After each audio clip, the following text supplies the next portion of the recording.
बिस्मिल्लाहिर्रहमानिर्रहीम। अस्सलाम वालेकुम नाज़रीन, आप यूट्यूब चैनल देख रहे हैं, मैं इमरान खान। सबसे पहले तो मैं आपको क्लियर कर दूं कि फ़ज़लुर रहमान साहब ने अभी तक ना तो मखसूस नशस्तें जो उन्हें दी गई माले गनीमत में, ना तो वो इस्टेब्लिशमेंट को वापस की हैं, ना ही फ़ज़लुर रहमान साहब ने अभी तक जो फार्म 47 के ऊपर उन्हें आसिम मुनीर साहब ने इस रजीम में तोहफ़े दिए हैं, ना उन्होंने वो वापस किए हैं, ना ही जो लोग उन्हें तोहफ़े के तौर पर दिए गए, ना उन्होंने वो वापस किए हैं। तो फ़ज़लुर रहमान साहब ने कोई भी सहूलत अभी तक वापस नहीं की जो उन्हें सरकार की जानिब से या मौजूदा रजीम की जानिब से मिली है, और वो इंजॉय कर रहे हैं उन सारी चीज़ों को, और उन सारी चीज़ों के ऊपर बैठे हुए हैं।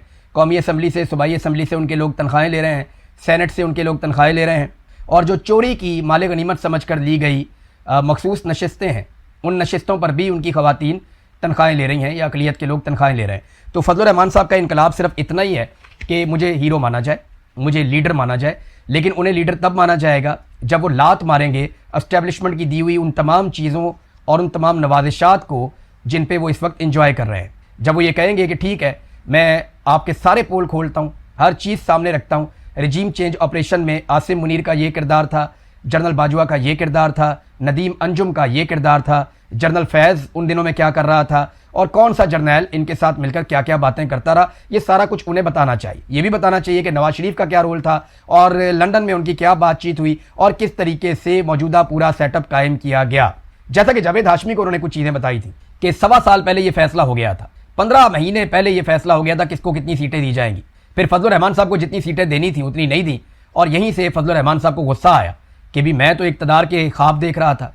फिर उन्हें एक ख्वाब दिखाया गया था कि वो सदर पाकिस्तान बनेंगे, लेकिन बदकिस्मती से उन्हें सदर पाकिस्तान भी नहीं बनाया गया। बहरहाल फ़ज़लुर रहमान साहब का जो इनकलाब है वो अभी ज़बानी कलामी वादों तक की है, और ख्वाहिश उनकी ये है कि मुकदमे दर्ज हो जाएँ, कोई थोड़े से बंदे बुंदे गिरफ्तार हो जाए, इक्का दुक्का मार कुटाई के वाक़यात हो जाए, फ़ज़लुर रहमान साहब को भी चंद दिन जेल में गुजारने पड़े, तो इससे वो बहुत बड़े कौमी सतह के हीरो बन जाएंगे। देखें बनते हैं या नहीं बनते, लेकिन जावेद हाशमी साहब हीरो बन गए हैं।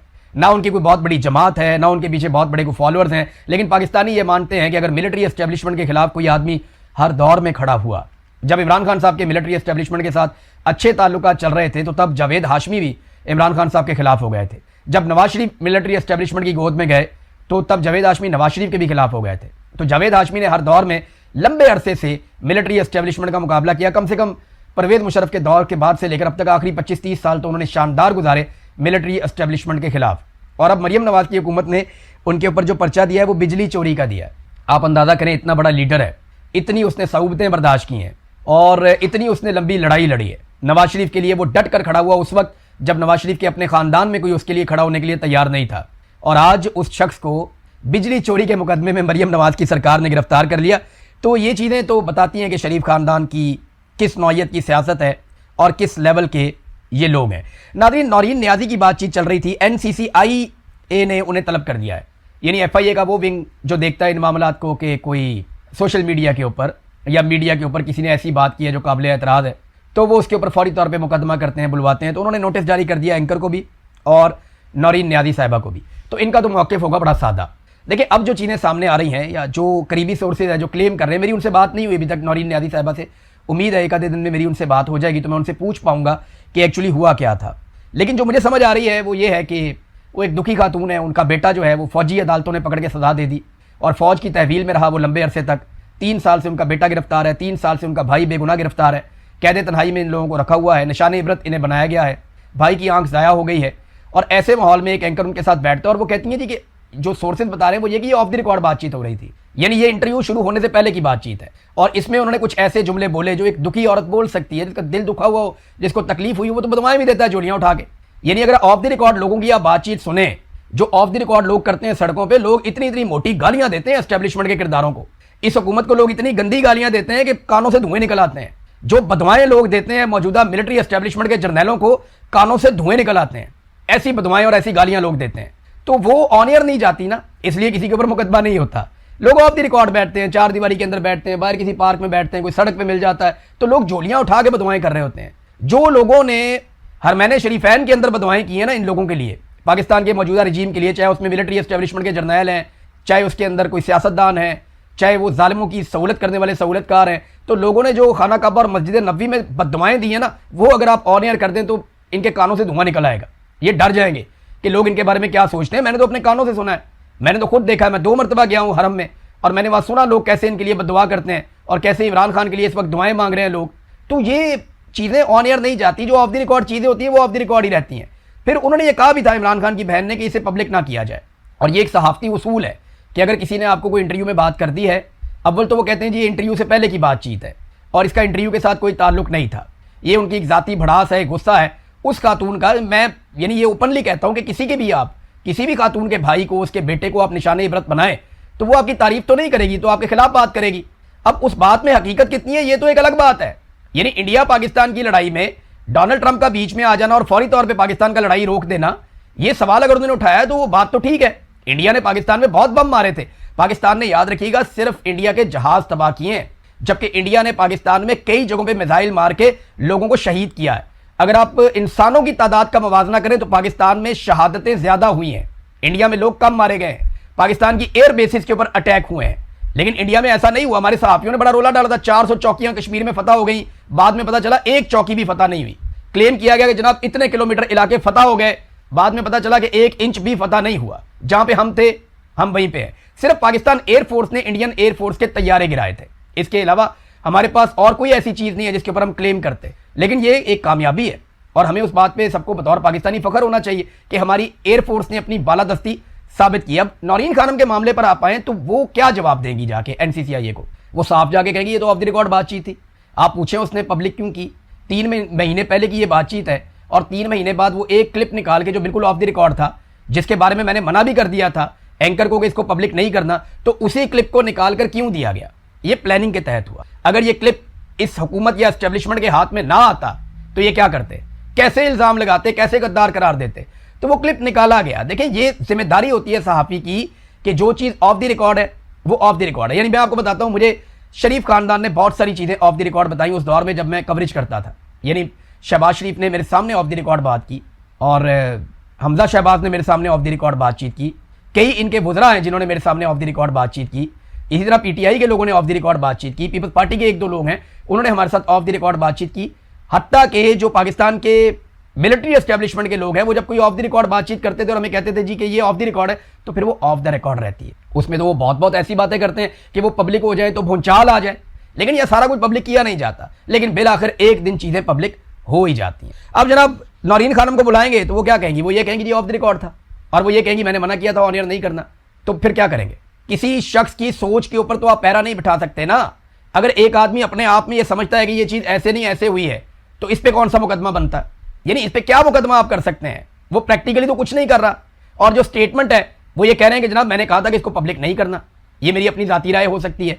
तो ये एक अजीबोगरीब किस्म की पाकिस्तान में कहानी चल पड़ी है कि सबको गद्दार बनाओ, बंगालियों को गद्दार बनाओ, पंजाबियों को गद्दार बनाओ, महाजरों को गद्दार बनाओ, कबायलियों को गद्दार बनाओ, बलोचियों को गद्दार बनाओ, कश्मीरियों को गद्दार बनाओ, ओवरसीज पाकिस्तानियों को गद्दार बनाओ और सहाफ़ियों को भी गद्दार बना दो। अरशद शरीफ को गद्दार बनाया फिर शहीद कर दिया। आज वो सबसे बड़ा मुहिब्बे वतन है। पाकिस्तानी सबसे ज्यादा प्यार जिन लोगों से करते हैं उनमें एक कौन है? अरशद शरीफ है।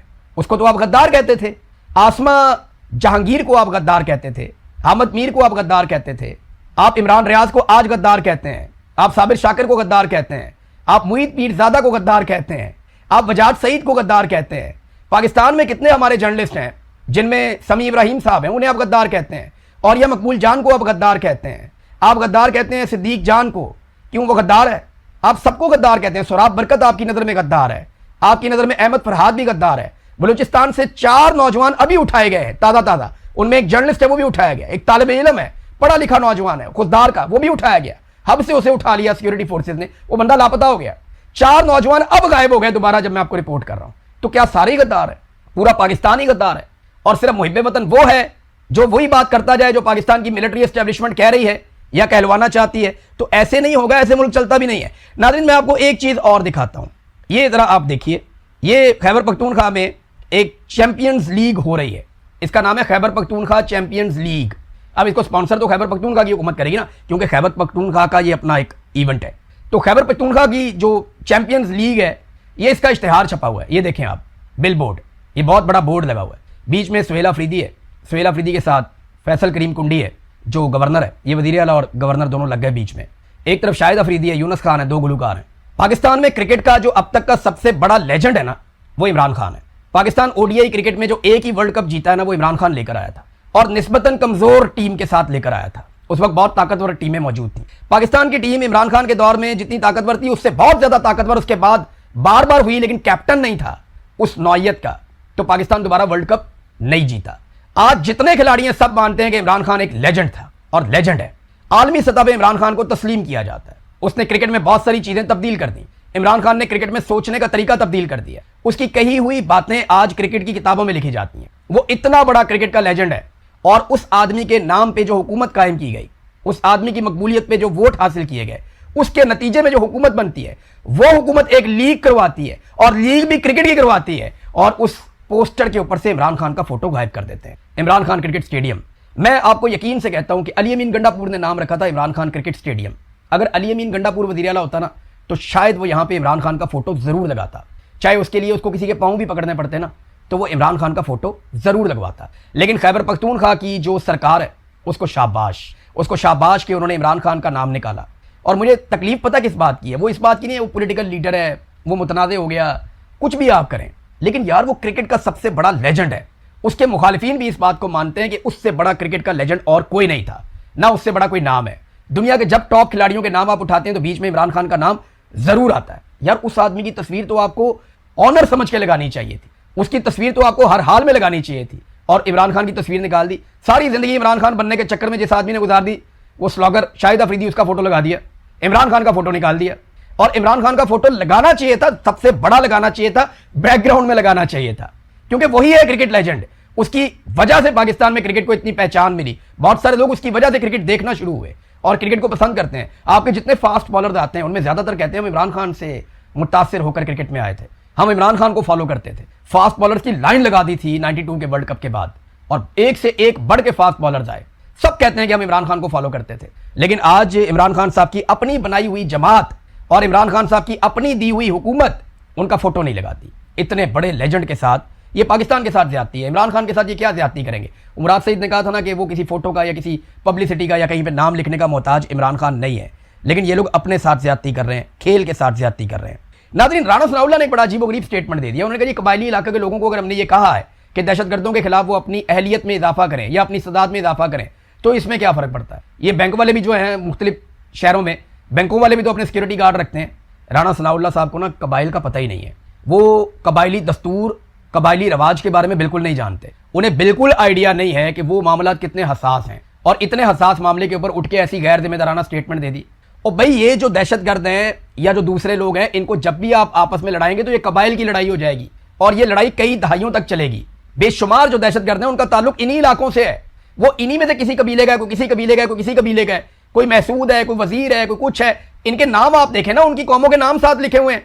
आप कबाइल के बीच में लड़ाई करवा देंगे, वो लड़ाई कई दहाइयों तक चलती रहेगी। ये लड़ाई ना हो इसलिए न्यूट्रल इदारे बनाए जाते हैं कि जहां पे कोई आदमी कानून को हाथ में लेगा, जुर्म करेगा, उसको इदारे सजा देंगे।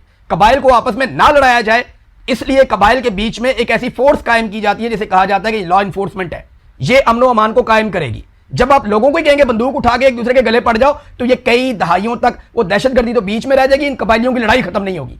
ऐसे ऐसे अक्लमंद और ऐसे ऐसे दानश्वर लाके बिठाए गए, और कबाइल की अगर लड़ाई हो जाएगी तो फायदा किसका होगा।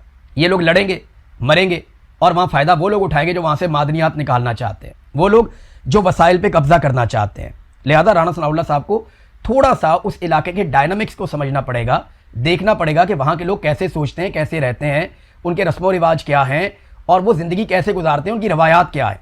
वो लड़ पड़ेंगे, फिर आप छुड़ा भी नहीं पाएंगे। वो आपके गले पड़ी हुई है ना एक लड़ाई पारा चनार वाली, वो छूटती नहीं है। आप उसको कभी कुछ नाम देते हैं, कभी कुछ नाम देते हैं, कभी कुछ नाम देते हैं, लड़ाई नहीं छूटती। लिहाजा लड़ाई बढ़ाने की बजाय गवर्नमेंट का काम ये नहीं होता कि वो फ्यूल तैयार करे कि तुम हथियार उठा लो, तुम भी उठा लो, तुम भी उठा लो, एक दूसरे को मारो। नहीं, ये सरकार का काम नहीं है। सरकार का काम है रिट ऑफ द गवर्नमेंट कायम करना। वो जो बलूचिस्तान के अंदर धरने के मुतासरीन ने मुतालबात किए थे, वो सरकार का काम है। वो जो कश्मीर के अंदर मुतासरीन कह रहे हैं, वो सरकार का काम है। कश्मीर पे भी नाज़रीन खबरें आ रही हैं, वहाँ पे बंद जगहों के ऊपर चारों तरफ से जहाँ पे मुहासरा किया हुआ है, और अहाते जो हैं मुख्तलिफ, उनके अंदर जो है पॉलिटिकल एक्टिविटीज़ नून लीग और पीपल्स पार्टी करके वीडियोज़ जारी कर रहे हैं। यानी 200-400 बंदा इकट्ठा करते हैं, एक वीडियो बनाते हैं जज्बाती सी, ज़ोर ज़ोर से शोर मचाते हैं, नारे लगाते हैं। बंदे कौन होते हैं? ज़्यादातर सिक्योरिटी गार्ड हैं, मकामी पुराने कारकुन हैं, या वो जो अपने ज़ाती मुलाजमीन हैं, उन्हें इकट्ठा करके रोला रुला डाल देते हैं। 10-15 बंदे इकट्ठे होकर किसी एक जगह के ऊपर, बाकी अपने मुलाजमों को ले आते हैं, बंदों को ले आते हैं, इलाके से कोई इधर उधर से पकड़ लेते हैं, ला के रोला डाल के अहाते के अंदर, बाहर नहीं निकलते, और वीडियो बना के डाल रहे हैं जनाब हमारी बड़ी शानदार कंपेन चल रही है। टक्के की कंपेन नहीं चल रही। आज़ाद कश्मीर में एक खुल के गली मोहल्ले में नहीं जा सकते। खवातीन ने डंडे और पत्थर मारे हैं इन्हें, खवातीन और बच्चे अंडे फेंकते हैं इनके ऊपर जहां ये निकलते हैं कंपेन करने के लिए। ये हालात आज़ाद कश्मीर में पैदा हो गए हैं, और अगर जॉइंट अवामी एक्शन कमेटी और पाकिस्तान तहरीक इंसाफ इस बाइकआउट को जारी रखते हैं तो याद रखिएगा ये कश्मीर की तारीख का सबसे मुतनाज़ इलेक्शन होगा, और हमारे दुश्मनों को हमारे ऊपर उंगली उठाने का हमेशा के लिए मौका मिल जाएगा। और ये मौका भी अल्लाह के फजल से पाकिस्तान की मिलिट्री एस्टेब्लिशमेंट हमारे दुश्मन को प्रोवाइड करेगी। नाजरीन, ईरान पे बहुत शदीद हमले इस वक्त अमेरिका कर रहा है, और डोनाल्ड ट्रंप ने जो लेटेस्ट हुक्म दिया वो ये है कि जहन्नुम के दरवाजे खोल दिए जाएं ईरान के ऊपर। उसकी वजह यह है कि उर्दन में अमेरिका का एक फौजी लापता हो गया, 2 फौजी मारे गए हैं और चंद फौजी उसके जख्मी भी हो गए। उर्दन में ईरान ने बड़ी कामयाबी के साथ अमरीकी बेसिस को, या जहाँ पे अमेरिकन इंस्टॉलेशन है, उनको निशाना बनाया। और ईरान को ये लगता है कि उर्दन में अगर वो सफाया कर देता है एयर डिफेंस सिस्टम का, तो फिर इसराइल को निशाना बनाना आसान हो जाएगा। अमेरिका को ऐसा लगता है, और उनके अखबारात ये लिख रहे हैं कि रूस और चीन शायद ईरान की मदद कर रहा है। वो तो ये दावा कर रहे हैं कि वो मदद हो रही है, क्योंकि जितना एक्यूरेट ईरान मारता है ना, इतना एक्यूरेट कोई मार नहीं सकता। इतने एक्यूरेट निशाने का मतलब यह है कि उन्हें बड़ी शानदार इंफॉर्मेशन मिल रही है, जिसकी बुनियाद के ऊपर वो ताक कर हमले कर रहे हैं।